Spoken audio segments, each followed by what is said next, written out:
মমতা ব্যানার্জির আশীর্বাদ ধন্য প্রার্থী বিশ্বজিৎ দাস তিনি আজ আমাদের মধ্যে উপস্থিত হয়েছেন। মসলন্দপুর শহর পরিক্রমা করছেন। তিনি আপনাদের আশীর্বাদ শুভেচ্ছা প্রার্থী। আপনারা তাদের বিশ্বজিৎ দাসের সঙ্গে আশীর্বাদ এবং শুভেচ্ছা বিনিময় করুন।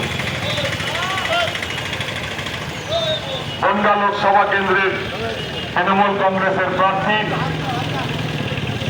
বিশ্বজিৎ দাস মসলন্দপুর বাজারের ব্যবসায়ীবৃন্দকে শুভেচ্ছা অভিনন্দন। ভোট দিন, মা বোনেদের বলে দিন, এই বাংলার মানুষ বেঁধেছে জোট, বাংলার মানুষ বেঁধেছে জোট, ছাত্র যুব বেঁধেছে জোট, ভোট ভোট ভোট দিন।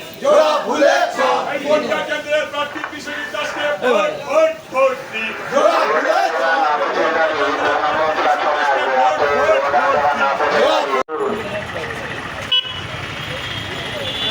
বনগাঁ লোকসভা কেন্দ্রের তৃণমূল কংগ্রেসের প্রার্থী তাকে বিপুল ভোটে জয়ী করুন। বনগাঁ লোকসভা কেন্দ্রের প্রার্থী বিশ্বজিৎ দাস মসলন্দপুরের ব্যবসায়ীবৃন্দকে, ক্রেতাবৃন্দকে এবং সকল যানবাহন চালক বৃন্দকে শুভেচ্ছা অভিনন্দন জানাই। তিনি আগামী 20 তারিখ জোড়াফুল প্রতীকে ভোট দিয়ে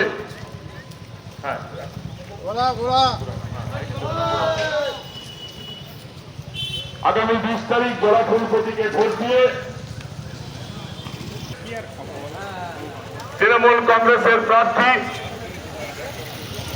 বিশ্বজিৎ দাস বাজারের সকল ব্যবসায়ীবৃন্দকে প্রার্থী আপনারা বনগাঁ লোকসভা কেন্দ্রের প্রার্থী বিশ্বজিৎ দাস তেঁতুলিয়া রোডের ব্যবসায়ীদের এবং গাড়ি চালক ভাই বন্ধুদেরকে শুভেচ্ছা অভিনন্দন জানাই।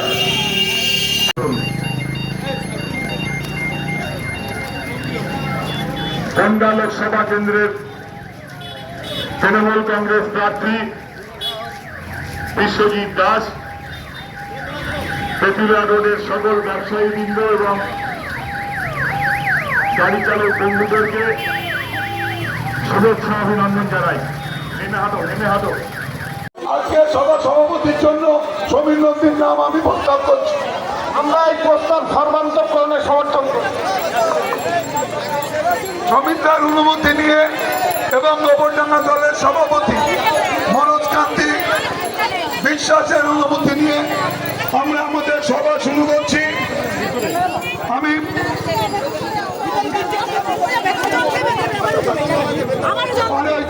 পেছনে চেয়ার ফাঁকা প্রতিম এগিয়ে যা, যে ওইদিকে বুঝিয়ে দে, সঞ্জয় এগিয়ে যা, সব এখান থেকে ফেললে হবে। চলে যাও, চলে যাও। হাজার হাজার মানুষের উপস্থিতি প্রমাণ করে দিচ্ছে বিশ্বজিৎ দাসের জয় শুধু সময়।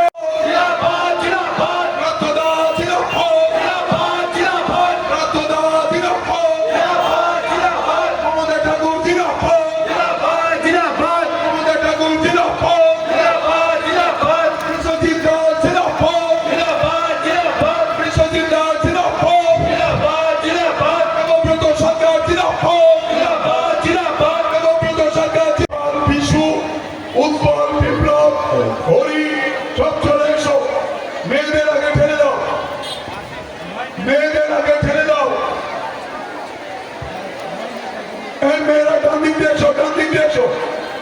এই মেয়েদের ঠেলে দে দিকে, সবাই মেয়েদেরকে এইদিকে দে, সব মেয়েরা এইদিকে এসো। তনু মেয়েদের ঠেলে দে, সটে দিয়ে খাড়া।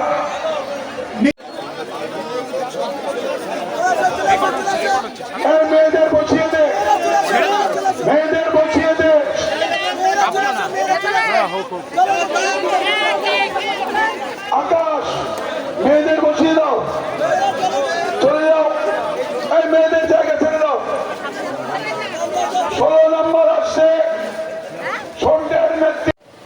আজকে তো দিনের মতন পরিষ্কার। তাই আমি বৌদিকে বলবো এই কথাটাকে আপনাদের সাথে আরো ব্যাখ্যা করে দেবার জন্য আপনাদের কাছে। তাই আমার বক্তব্য আমি দীর্ঘায়িত করব। নিশ্চয়ই বার্তাটা আছে, অনেক কথা আপনাদের বলবে। আপনাদের আমার অত্যন্ত কাছের মানুষ, প্রিয় মানুষ। আজকে প্রায় 2 বছরের অধিক সময় আপনাদের সাথে কাজ করেছিলাম। স্বাধীনতার পরে একটি মাত্র হাসপাতাল, সেই হাসপাতালটায় কখনো রোগী ভর্তি হতো না, কোনো প্রসূতি মাতা সন্তান প্রসব করতে আসতে পারতেন না। আমি মুখ্যমন্ত্রীকে বলে সেই হাসপাতালটিকে আজকে অপারেশন থিয়েটার সিজারিয়ানের ব্যবস্থা হচ্ছে, সেখানে রোগী ভর্তি হন, আমার প্রসূতি মায়েরা ভর্তি হন। হাসপাতালে বাংলাদেশ থেকে এসেছিলাম, রাতের অন্ধকারে কেউ চলে এসেছিলাম, কেউ বা সবকিছু ফেলে রেখে এসেছিলাম। তাই ইমিগ্রেশন সার্টিফিকেট থেকে শুরু করে, পাসপোর্ট থেকে শুরু করে, জন্ম সার্টিফিকেট থেকে শুরু করে এই রকম 9টি দফা দেওয়া আছে যে অনলাইনে ফর্ম ফিল আপ করতে হবে। এখনো পর্যন্ত একজন মানুষও অনলাইনে ফর্ম ফিল আপ করেননি।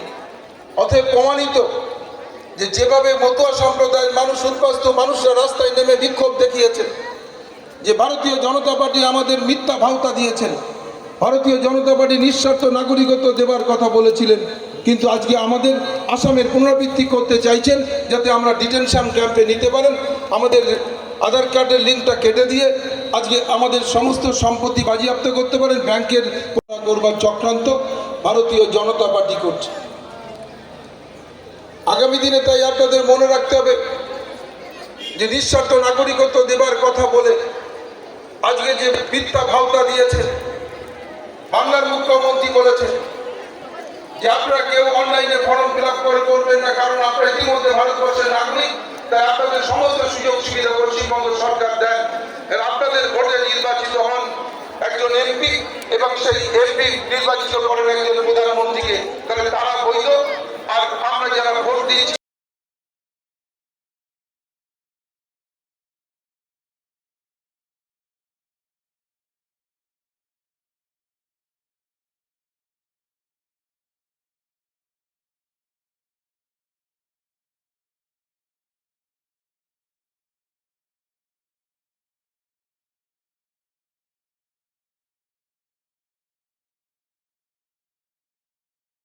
অতএব বাংলার মুখ্যমন্ত্রী বলেছেন আমি যতক্ষণ জীবিত আছি এই পশ্চিম বাংলার মাটিতে আমি কখনো আসামে পুনরাবৃত্তি করতে দেব না, আমি এখানকার মানুষকে বেনাগরিক করতে দেব না। এটাই আমাদের কাছে বড় কথা।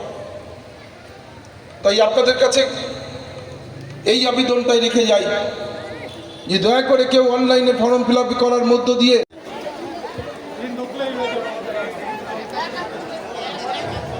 1 নম্বর ওয়ার্ড এসে গেছে সবিতা দাসের নেতৃত্বে, নিত্য গোপাল দাস, বিমান রায়, সব ছেলেরা রাস্তায় থাকো। রবীন দত্ত, আজিজ মন্ডল, সামনে দিয়ে ঢোকো, সামনে দিয়ে ঢোকো। সুনিতা চৌধুরী, সুনিতা